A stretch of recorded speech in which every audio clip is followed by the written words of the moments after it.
ಎಲ್ಲ ಸಿನಿ ಪ್ರಿಯರಿಗೂ ಈ ನಿಮ್ಮ ಫಿಲ್ಮಿ ಚಾಟಿ ಮಾಡುವ ನಮಸ್ಕಾರಗಳು. ವೀಕ್ಷಕರೇ, ಇವತ್ತಿನ ವಿಡಿಯೋದಲ್ಲಿ ಅಣ್ಣಯ್ಯ ಸೀರಿಯಲ್ನ ಮುಂದಿನ ಎಪಿಸೋಡಲ್ಲಿ ಏನಾಗುತ್ತೆ ನೋಡೋಣ ಬನ್ನಿ. ರಾಣಿ ಒಬ್ಬಳೆ ಸೋಮೇಗೌಡ ಇದ್ದ ಜೀಪನ್ನು ತಳ್ಳಿ ಅವಳಿಗಿರೋ ಪವರ್ನ ತೋರಿಸಿದ್ದಾಳೆ. ಸೋಮೇಗೌಡನಿಗೆ ಇದು ಈಗಾಗಲೇ ಭಯ ಹುಟ್ಟಿಸಿತ್ತು. ಸೋಮೇಗೌಡ ಈ ವಿಷಯದ ಬಗ್ಗೆ ಅವರ ಅಣ್ಣ ನಾಗ ಮತ್ತು ಅವರ ಅತ್ತಿಗೆಗೆ ಹೇಳಿದ್ದಾನೆ. ಆದರೆ ಅವರು ಅದನ್ನು ಸೀರಿಯಸ್ ಆಗಿ ತಗೊಂಡಿಲ್ಲ. ರಾಣಿ ಮನುಗೆ, ನೋಡಿ ನೀವು ನನ್ನ ದೊರೆ, ನೀವು ಏನು ಕೆಲಸ ಮಾಡಬೇಡಿ, ನಾನು ಸ್ವಲ್ಪ ಪಾತ್ರೆ ತೊಳೆದ್ಬಿಟ್ಟು ಬರ್ತೀನಿ, ನೀವು ಮನೆಗೆ ಹೋಗಿರಿ ಅಂತೇಳಿ ರಾಣಿ ಪಾತ್ರೆ ತೊಳೆಯೋಕ್ಕೆ ಅಂತ ಐತಲಿಗೆ ಹೋಗ್ತಾಳೆ. ಮನು ರಾಣಿ ಹೇಳ್ದಂಗೆ ಅಲ್ಲಿಂದ ಮನೆಗೆ ಹೋಗ್ತಾ ಇರ್ತಾನೆ. ಅಷ್ಟರಲ್ಲೇ ಅಲ್ಲಿಗೆ ಮನು ಅವರ ಅಣ್ಣ ನಾಗ ಮತ್ತು ಅವರ ಅತ್ತಿಗೆ ಕೈಯಲ್ಲಿ ಒಂದಷ್ಟು ಬಟ್ಟೆ ಹಿಡ್ಕೊಂಡು ಅಲ್ಲಿಗೆ ಬರ್ತಾರೆ. ನಾಗ ಮನುಗೆ, ಏನೋ ಪೆದ್ದನ ಮಗನೆ ಮನೆಗೆ ಹೋಗ್ತಾ ಇದೆಯಾ ಅಂತಾನೆ. ಮನು, ಹ್ಞೂ ಅಣ್ಣ ಮನೆಗೆ ಹೋಗ್ತಾ ಇದ್ದೀನಿ ಅಂತಾನೆ. ಮನು ಅತ್ತಿಗೆ ತನ್ನ ಕೈಯಲ್ಲಿದ್ದ ಬಟ್ಟೆಯನ್ನು ಮನುಗೆ ಕೊಟ್ಟು, ನೋಡು ಇದೆಲ್ಲ ಸುಕ್ಕಾಗಿದೆ, ಎಲ್ಲರೂ ಚೆನ್ನಾಗಿ ಐರನ್ ಮಾಡಿಕೊಂಡು ಬಾ ಅಂತ ಹೇಳ್ತಾಳೆ. ಅದಕ್ಕೆ ಮನು, ರಾಣಿ ಹೇಳಿದ್ದಾಳೆ ನಾನು ಈ ಮನೆಗೆ ದೊರೆಯಂತೆ, ನಾನು ಇವೆಲ್ಲ ಕೆಲಸ ಮಾಡಬಾರ್ದಂತೆ ಅತ್ತಿಗೆ ಅಂತ ಹೇಳ್ತಾನೆ. ಇದನ್ನು ಕೇಳಿ ನಾಗನಿಗೆ ತುಂಬ ಕೋಪ ಬರುತ್ತೆ. ಎಲ್ಲ ಪೆದ್ದನ ಮಗನೆ ನಮಗೆ ತಿರುಗಿ ಮಾತಾಡ್ತೀಯ ಅಂತೇಳಿ ಹೊಡೆಯೋಕ್ಕೆ ಅಂತ ಕೈ ಎತ್ತುತ್ತಾನೆ. ಮನು, ಬೇಡ ಅಣ್ಣ ಹೊಡಿಬೇಡ, ನಾನು ನೀನು ಹೇಳಿದ ಕೆಲಸ ಮಾಡ್ತೀನಿ ಅಂತಾನೆ. ನಾಗ, ಅದು ಸುಮ್ಮನೆ ನಾನು ಹೇಳ್ದಂಗೆ ಕೇಳ್ಕೊಂಡು ಬಿದ್ದಿರಬೇಕು ಅಷ್ಟೇ, ಇಲ್ಲ ಅಂದರೆ ಗೊತ್ತಲ್ಲ, ಬೇಗ ಐರನ್ ಮಾಡಿ ಎಲ್ಲ ಬಟ್ಟೆನೂ ಮಡಿಸಿಡು ಅಂತ ಹೇಳಿ ಅಲ್ಲಿಂದ ಹೋಗ್ತಾನೆ. ಮನುಗೆ ಐರನ್ ಮಾಡೋಕ್ಕೆ ಬರೋದಿಲ್ಲ, ಏನೋ ಸ್ವಲ್ಪ ನೋಡ್ಕೊಂಡಿರ್ತಾನೆ. ಐರನ್ ಮಾಡಬೇಕಾದ್ರೆ ತುಂಬ ಕಾವಾಗಿರೋದನ್ನು ಬಟ್ಟೆ ಮೇಲೆ ಇಟ್ಟು ಒಂದು ಬಟ್ಟೆ ಸುಟ್ಟು ಬಿಡ್ತಾನೆ. ಮನು ಅವರ ಅತ್ತಿಗೆ ಸ್ವಲ್ಪ ಟೈಮ್ ಆದಮೇಲೆ ಮನು ಐರನ್ ಮಾಡ್ದೇನೋ ಅಂತ ಹೇಳಿ ಅಲ್ಲಿಗೆ ಬರ್ತಾಳೆ.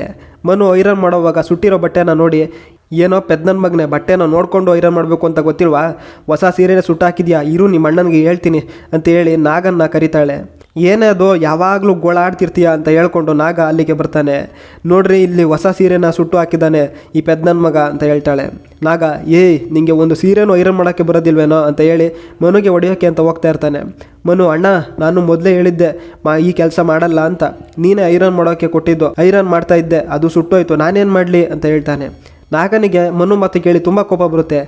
ಏನೋ ಬಟ್ಟೆ ಸುಟ್ಟಾಕಿರೋದು ಅಲ್ಲದೆ ನನಗೆ ತಿರುಗಿ ಮಾತಾಡ್ತೀಯ, ನಿನಗೆ ಮಾಡ್ತೀನಿರು ಅಂತ ಹೇಳಿ ಅಲ್ಲೇ ಇದ್ದ ಐರನ್ ಬಾಕ್ಸ್ನ ತಗೊಂಡು ಮನುಗೆ ಸುಡೋಕೆ ಅಂತ ಹೋಗ್ತಾನೆ. ಮನು ಜೋರಾಗಿ ಕಿರ್ಚ್ಕೋತಾ ಇರ್ತಾನೆ. ಮನು ಕಿರ್ಚಾಡ್ತಾ ಇರೋದು ಕೇಳಿಸ್ಕೊಂಡ ರಾಣಿ ಮತ್ತು ಭಾಗ್ಯಮ್ಮ ಮನೆ ಒಳಗಡೆ ಓಡಿ ಬರ್ತಾರೆ. ರಾಣಿ, ಬಾವ ಏನಾಯ್ತು, ಯಾಕೀಗ ಮಾಡ್ತಾ ಇದ್ದೀರಾ, ಬಿಟ್ಬಿಡಿ ಅಂತ ಹೇಳ್ತಾ ಮನುನ ಬಿಡಿಸ್ತಾ ಇರ್ತಾಳೆ. ನಾಗ, ನಿನ್ನ ಗಂಡ ಬಟ್ಟೆ ಸುಟ್ಟಿರೋದು ಅಲ್ಲದೆ ನನಗೆ ತಿರುಗಿ ಮಾತಾಡ್ತಾನೆ ಅದಕ್ಕೆ ಅಂತ ಹೇಳ್ತಾನೆ. ರಾಣಿ, ಬಾವ ದಯವಿಟ್ಟು ಬಿಟ್ಬಿಡಿ ಅಂತ ಹೇಳ್ತಾ ಇರ್ತಾಳೆ. ಅಷ್ಟರಲ್ಲೇ ನಾಗ, ಬಿಟ್ಬಿಡ್ತೀನಿ ಬಿಟ್ಬಿಡ್ತೀನಿ, ಇವನು ಬಾಣ ಹೊಡೆದವನು, ಆದರೆ ಇವನಿಗೆ ಬಾಣ ಕಲಿಸಿರೋ ಬಿಲ್ವಿದ್ಯೆ ಗುರು ನೀ ತಾನೆ, ನಿನ್ನ ಮಾತ್ರ ಬಿಡಲ್ಲ, ಸುಮ್ಮನೆ ಬಾ ಇವಳ ಕೈ ಹಿಡ್ಕೊ ಅಂತ ಹೇಳಿ ಐರನ್ ಬಾಕ್ಸಿಂದ ರಾಣಿ ಬಾಯಿನ ಸುಡೋಕೆ ಹೋಗ್ತಾ ಇರ್ತಾನೆ. ಮನು, ಅಣ್ಣ ನಿನ್ನ ಕಾಲಿಗೆ ಬೀಳ್ತೀನಿ, ದಯವಿಟ್ಟು ರಾಣಿನ ಬಿಟ್ಬಿಡು ಅಂತ ನಾಗನ ಕಾಲು ಹಿಡ್ಕೊಂಡಿರ್ತಾನೆ.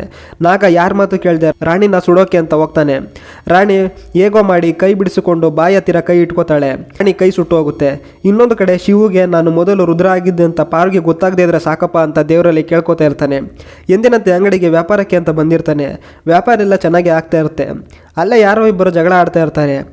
ಜಗಳ ಆಡ್ತಾ ಶಿವು ಅಂಗಡಿಯಲ್ಲಿದ್ದ ಸಾಮಾನುಗಳನ್ನು ಬಿಸಾಡಿ ಚಲ್ಲಾಪಿಲ್ಲಿ ಮಾಡ್ತಾರೆ. ಶಿವು ಇದನ್ನು ನೋಡಿ ತುಂಬ ಕೋಪ ಮಾಡ್ಕೋತಾನೆ. ಅಂಗಡಿಯಲ್ಲಿದ್ದ ಮುಚ್ಚು ತಗೊಂಡು ಓಡಿ ಬರ್ತಾನೆ.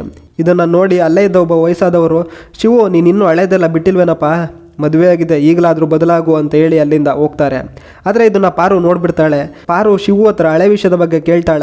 ರಾಣಿಗೆ ಸುಟ್ಟಿದ್ದು ನೋಡಿ ಮನು ನಾಗನ ವಿರುದ್ಧ ತಿರುಗಿ ಬೀಳ್ತಾನ. ನೋಡೋಣ ಮುಂದಿನ ವಿಡಿಯೋದಲ್ಲಿ. ಇದೇ ರೀತಿ ಸಿನಿಮಾ ಹಾಗೂ ಸೀರಿಯಲ್ಗಳ ಲೇಟೆಸ್ಟ್ ಅಪ್ಡೇಟ್ಗಳಿಗಾಗಿ ನಮ್ಮ ಚಾನಲ್ ಸಬ್ಸ್ಕ್ರೈಬ್ ಆಗಿ ಹಾಗೂ ನೋಟಿಫಿಕೇಷನ್ ಆನ್ ಮಾಡಿಕೊಳ್ಳಿ. Thank you.